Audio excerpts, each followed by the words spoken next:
Hi!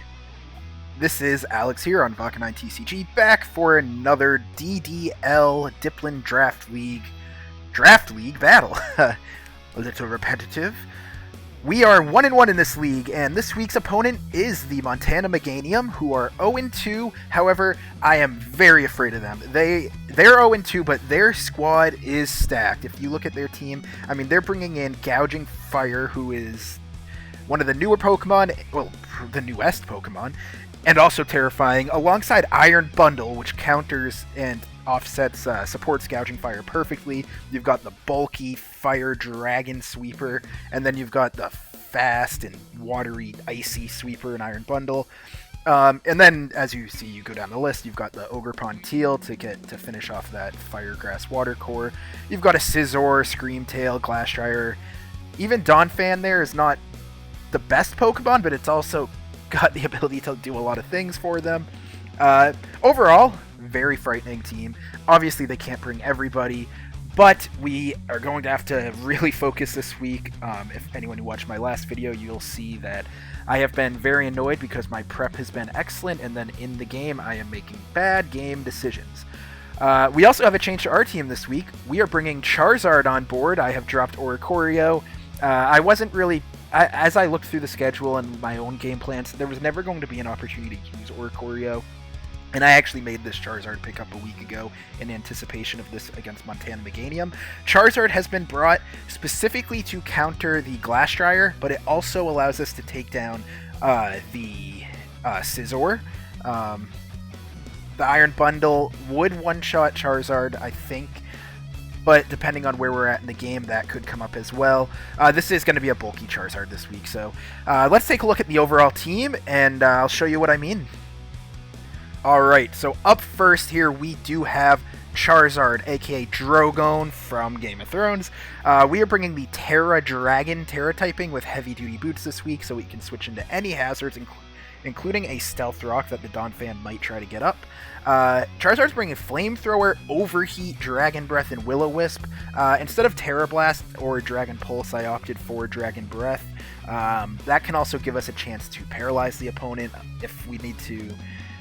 if we're worried about speed or if they're getting any speed. I just like the idea of bringing Dragon Breath.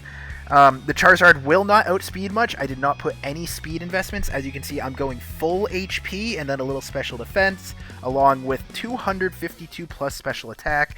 That special attack does give us a chance to, it does give us a chance to two-shot, I believe, his Glassdryer. It really depends, though, if Glassdryer Terrors into the ground typing, which I do expect a ground Terror this week. It also will live one attack from a Zapdos, unless Zapdos uses Thunder. It'll outspeed the Glassdryer unless it's Scarfed, which I can't imagine a Glassdryer would be Choice Scarfed. If Glassdryer is not brought, we will Terra Charizard into Dragon and be able to pretty much take anything other than that Iron Bundle and Gouging Fire. But Charizard's goal is not to fight those two, it is to fight everything else this week. Next, we do have Katniss. Katniss has a unique set this week from what we've done in the past. We are going Speed and Special Attack. We are bringing the Booster Energy instead of any Life Orb or Choice Band items, or Choice Scarfed items. The goal here is we are going to be outspeeding most things, except we will not outspeed Iron Bundle. We bring Vacuum Wave in order to try to kill that Iron Bundle. Vacuum Wave will not one-shot it, but if Iron Bundle is hurt by, I think down to 75%, we then do get that one-hit kill with Vacuum Wave. The special defense, of course, is just to give us a little extra bulk. I don't know if it's going to help a ton. Glassdryer can only kill Katniss in one shot if it uses Heavy Slam. And we do two-shot that Glassdryer, even if it has Assault Vest and max special defense HP, unless, of course, again, it Terras, but that's okay. I don't think Katniss is going to end up having to come in against Glassdryer, but we'll see. Third, we have the first week for Ted, Ursaring, the Ted, the Pokemon.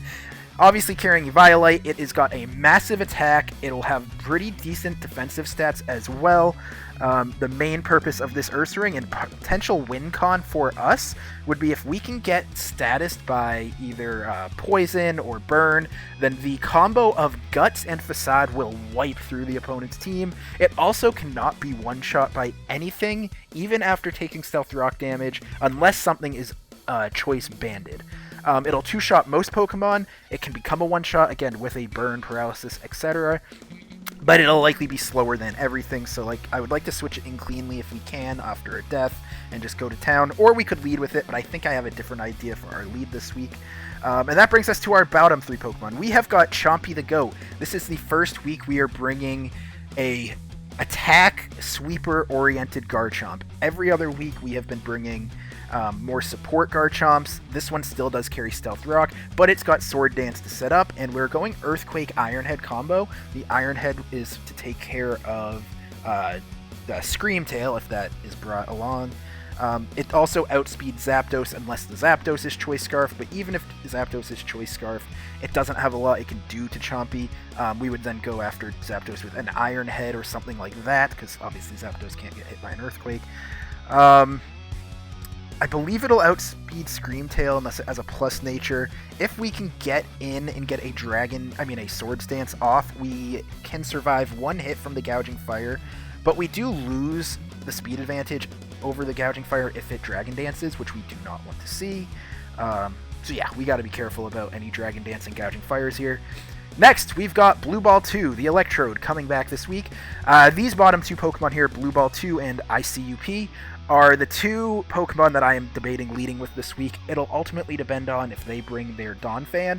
If we don't see Donphan, I am thinking I'm going to lead with Blue Ball 2, just in case they start with something that can hit hard. We can hit hard, get in and out with a Volt Switch. I did Choice Scarf it so that I could put more speed or more investment into special defense this week so that we can go up against that Iron Bundle.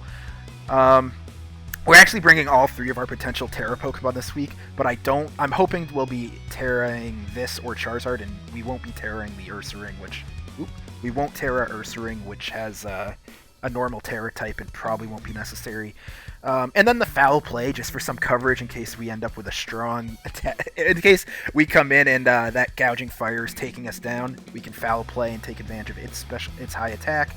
And lastly, iCup Cyclizar, support Pokemon, Assault Vest, Regenerator, Rapid Spin, Knockoff, U-Turn. The interesting thing with this Cyclizar set is it will live one hit from a potential Ogerpon. That Ogerpon, of course, would use Ivy Cudgel. If they crit, then obviously we don't live it, but the idea here is Cyclizar can outspeed anything other... I believe it outspeeds anything other than that Iron Bundle. They actually might lead with Ogerpon, which is why I'm leaning towards leading with Cyclizar. We will outspeed it unless it's Scarfed, but if it is Scarfed, then that means it will not have the ability to one-shot the Cyclizar. So we're basically coming in for the knockoff on the Ogerpon, and then Rapid Spins, clean up any hazards, U-turns, the whole 9 yards. We'll probably actually U-turn on the Ogerpon if they lead with it. But we'll see what happens when the battle comes. And thanks, enjoy the show.